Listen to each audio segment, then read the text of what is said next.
Salam sejahtera bagi kita semua. Kesempatan yang luar biasa yang Tuhan sudah kerjakan bagi kita semua, sehingga sore hari ini kita boleh sama-sama beribadah di tempat ini. Setelah kita melewati cuaca hujan, tetapi semua boleh tiba dengan tidak pernah suatu apa. Kecapean Tuhan, amin. Haleluya. Tuhan, saudaraku, tidak berlama saya akan mengundang kita semua bangkit berdiri. Kita akan sama-sama baca di dalam Mazmur 91 ayat 11. Mazmur 91 ayat 11 dalam hitungan yang ketiga dengan suara yang keras mengalahkan hujan. Mazmur 91 ayat 11, 1, 2, 3. Sebab malaikat-malaikatnya akan diperintahkannya kepadamu untuk menjaga engkau di segala jalanmu. Katakan amin. Amin. Silakan duduk kembali, puji Tuhan. Bapak Ibu Saudara kita dalam Tuhan Yesus Kristus, saya memberikan judul renungan firman Tuhan pada sore hari ini, selalu ada malaikat. Amin. Haleluya. Katanya bersemangat sekali ya. Selalu ada malaikat. Mari kita akan sama-sama belajar tentang firman Tuhan yang Tuhan taruh di hati saya, yang sudah memberkati saya terlebih dahulu secara pribadi. Malaikat adalah utusan Allah. Saya baca di dalam terjemahan bahasa Indonesianya. Tugas utama mereka adalah melayani atas kehendak Tuhan dan dikirim atas perintahnya. Jika seorang malaikat melayani atau membantu kita sebagai manusia, mereka tidak melakukan itu atas kehendak kita. Mereka melakukan atas kehendak Tuhan. Nah, dalam kehidupan sehari-hari, apalagi kalau kita masih kecil, saya ingat malaikat itu sering digambarkan dengan orang dengan sayap, ya, seperti itu. Dan karya-karya seni banyak kita saksikan tentang rupa dari malaikat yang terinspirasi atau menginspirasi orang-orang tertentu untuk melukis dengan makhluk yang bersayap dan berjubah panjang putih. Di dalam Alkitab kita akan sama-sama melihat sebenarnya ada berbagai wujud rupa dari malaikat itu sendiri. Saya membagi dalam dua pembagian besar. Pertama, mari kita melihat wujud malaikat itu dalam Alkitab itu sendiri. Pada hakikatnya Abraham dan Lot melihat malaikat dalam rupa manusia dalam Kejadian 18 dan 19. Sementara Musa melihat dalam api, dalam semat api, semat belukar yang menyala-nyala dalam Keluaran 3 ayat 2. Kalau kita perhatikan Yakub melihat malaikat itu turun naik di tangga antara langit dan bumi. Dan kemudian Bapak Ibu, kita mengingat sebuah kisah tentang teman-teman dari Daniel, Sadrak, Mesak, dan Abednego dalam perapian yang menyala. Di sana dikatakan dalam Daniel 3 ayat 21 sampai 25, malaikat itu seperti anak dewa. Nah, kalau dalam perjanjian baru, Petrus lepas dari penjara ditolong malaikat dalam wujud cahaya yang bersinar dalam Kisah 12 ayat 6 sampai 10. Itu yang contoh-contoh yang bisa saya sampaikan, wujud atau rupa malaikat digambarkan dalam Alkitab. Tetapi mari saya ingin mengajak saya dan saudara untuk melihat malaikat itu dalam gambarannya di kehidupan kita sehari-hari. Saya akan awali dengan ini. Perhatikan pembacaan masing-masing, mengingat waktu saya akan mempercepat. Keluaran 1 mulai ayat 6. Kemudian matilah Yusuf serta semua saudara-saudaranya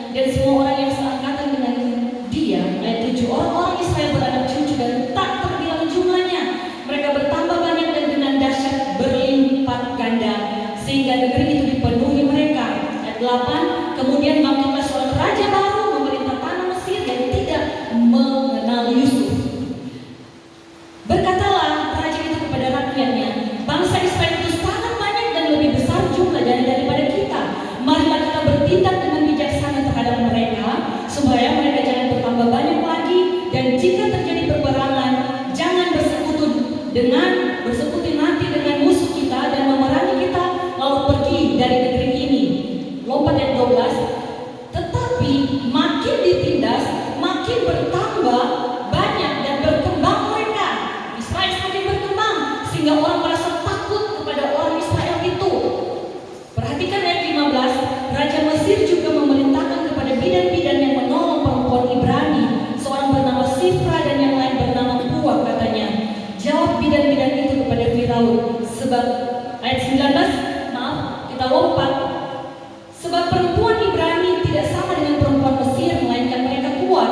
Sebelum bidan datang, mereka telah bersalin. Lalu Firaun, ayat 22, memberi perintah kepada seluruh rakyatnya, lemparkanlah segala anak-anak yang lahir bagi orang Ibrani, anak laki-laki yang lahir bagi orang Ibrani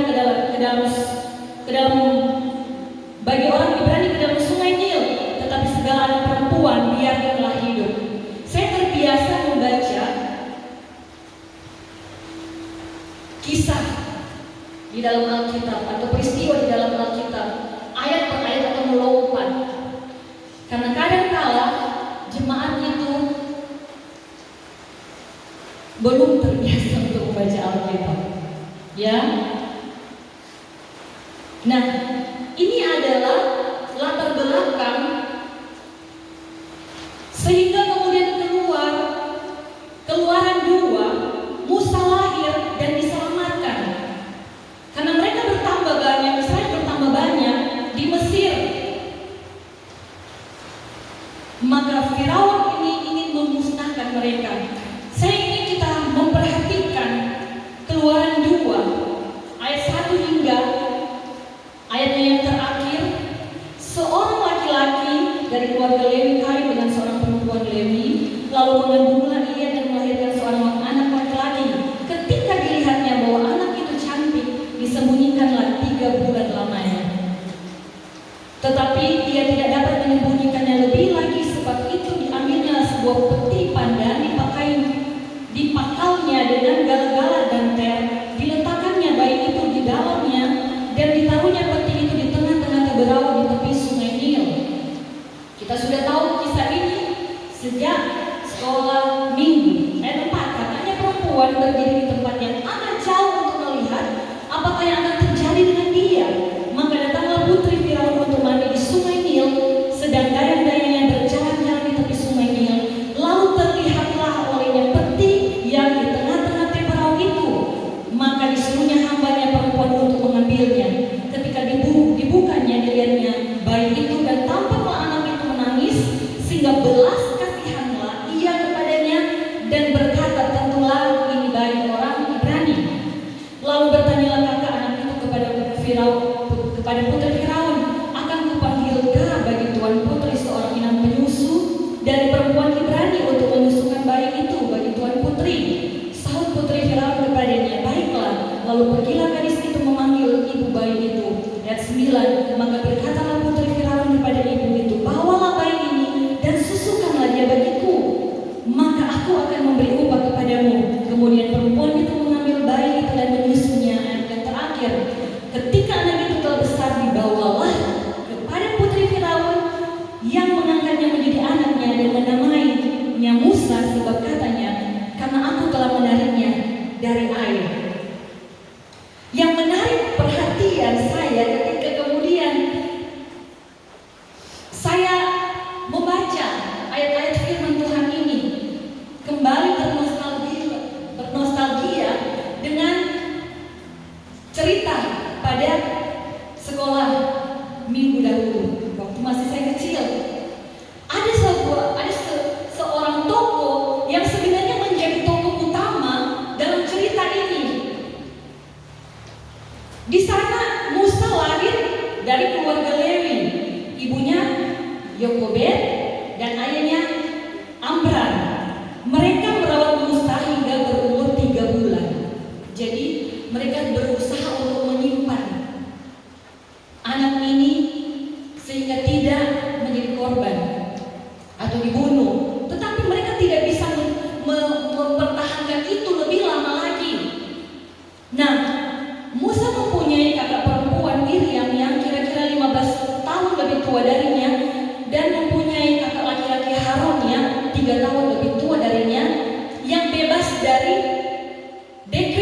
Firaun. Kakaknya karena sudah lebih dulu lahir 3 tahun dari dia, kira-kira jadi bebas. Anak yang seumuran dengan Musa ditumpas habis. Nah, tokoh yang saya mau bawakan pada kesempatan ini adalah Putri Firaun. Memang Alkitab tidak menyebutkan nama dari Putri Firaun. Bahkan Musa yang menulis kitab Keluaran, anak angkatnya sendiri tidak mencatat nama ibunya, ibu angkatnya. Ya, Bapak Ibu sudah dikasih dalam Tuhan Yesus Kristus. Nah, Putri Firaun ini memberi Musa seorang ibu susu yang dia tidak sangka adalah ibu kandung Musa sendiri. Perhatikan ini Bapak Ibu. Menarik sekali sebab anak laki-laki Ibrani ini yang harusnya dibunuh bersama dengan anak-anak laki-laki lainnya dalam sebuah pembantaian satu bangsa atau disebut dengan genosida. Pembantaian tidak terkecuali. Semua di umur-umur Musa itu dibantai. Kalau kita perhatikan ada sebuah resiko yang diambil oleh Putri Firaun. Tokoh yang ini saya bagikan bagi kita semua. Resiko yang besar. Karena ketika sekitar 3-7 tahun atau 5-7 tahun Musa dirawat oleh ibu kandungnya sendiri, dia dikembalikan di istana. Nah, tentu ada sebuah ketakutan bagi Putri Firaun untuk memperkenalkan Musa yang selama ini disimpan atau dititip di ibu kandungnya. Bapak Ibu saudara dikasih dalam Tuhan Yesus Kristus. Tetapi apa yang terjadi Bapak Ibu? Putri Firaun kemudian punya ide untuk membawa Musa yang kita sudah baca tadi, parasnya cantik, anak ini elok, sehingga kita mencatat cantik padahal dia laki-laki. Ini adalah sekinahnya Tuhan bahwa Musa itu mendapat berkat dari Tuhan dengan apa yang keluar dari wajahnya. Dia menarik hati, menjadi simpati, jatuh hati ketika pertama kali Putri Firaun melihat Musa di keranjang itu. Sehingga dia berharap apa yang dimiliki oleh Musa itu bisa juga tertransfer ketika mempengaruhi dia, mempengaruhi juga ayahnya. Dan ternyata betul, menurut cerita tradisi Yahudi, ayah dari Putri Firaun atau Firaun itu sendiri tidak mempersoalkan Musa di dalam lingkungan kerajaan. Walaupun penasehat-penasehat mengatakan bahwa ada sebuah penglihatan mereka bahwa ada dari anak orang Ibrani yang akan menjadi pemerintah, itu diabaikan karena penyertaan Tuhan bagi Musa. Bapak Ibu sudah dikasih dalam Tuhan Yesus Kristus. Sebaliknya yang dikerjakan oleh Putri Firaun menggenapi apa yang ditakutkan oleh orang-orang ini. Orang-orang yang memberikan nasihat atau meramalkan hal itu terjadi. Mereka bisikkan hal itu kepada raja dan tidak ditanggapi oleh raja. Akhirnya betul bahwa Musa dididik dengan ilmu-ilmu dari bangsa Mesir. Peradabannya pada waktu itu sangat tinggi. Musa diajari geografi, sejarah, musik, bahkan hukum Mesir yang kemudian mempengaruhi dalam hukum. Musa termasuk penulisan sastra, filsafat,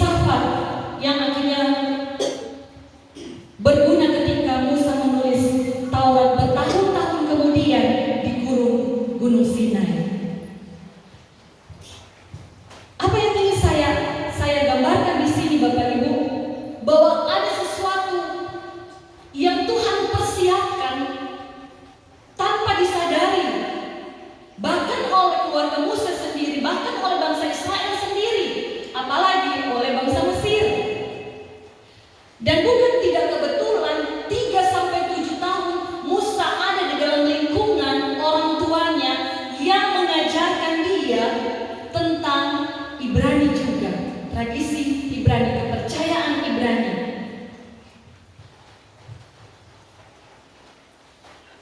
Dan tahukah bahwa ternyata putri Firaun ini sebelum dia menemukan Musa, dia tidak punya anak. Semalam sebelum dia mandi di sungai Nil, dia berdoa kepada Allah mereka. Dia minta untuk dikaruniakan anak. Dan cerita tradisi Yahudi mengatakan bahwa kemudian dengan mimpinya dia disuruh untuk besoknya mandi di sungai Nil. Sesuatu yang menurut saya luar biasa, Bapak Ibu. Karena apa? Ketika dia menemukan Musa, dia begitu sukacita, apalagi melihat Musa yang cantik. Dia jatuh hati, dia bersyukur karena menurut dia ini jawaban doa saya tadi malam.